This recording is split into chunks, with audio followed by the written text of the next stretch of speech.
ତାର ପ୍ରଥମ ପେଣ୍ଡାଲରେ ଓପନିଂ କରୁଛି ଆପଣମାନଙ୍କ ପାଇଁ ରାବଣ ବଧ।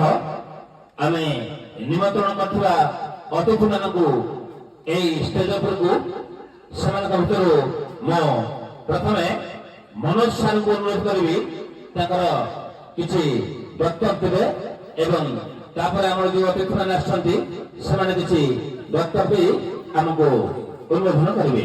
ମୁଁ ଅନୁରୋଧ କରିବି ମନୋଜ ସାର୍ଙ୍କୁ ସେ ତାଙ୍କର କିଛି ବକ୍ତବ୍ୟ ପ୍ରଦାନ କରନ୍ତୁ। ମନୋଜ ସାର୍। जय माता ईश्वरी, जय माता ईश्वरी भाई पंचम अवतार माता ईश्वरी भाई रमण संसदर ए पंचम अवतार रावण वध मु किसी शिखे नहीं जति मो गुरु कोठु शिखिछि सेति बा शिखेछि जति किछि भूल थाए तो मते क्षमा करिवे। तापर मो गुरुजन माननकु मोर प्रणाम से माता ईश्वरी पाद तळे मोर कोटि कोटि प्रणाम एति मोर कर्तव्य वहन करछि। अनुरोध करछि এই গ্রামের সভাপতি মহোদয় তার নাম তো ମୁଁ জানি বৈকুণ্ঠ সারଙ୍କୁ অনুরোধ করছি সে কিছু উদ্বোধন দেবে।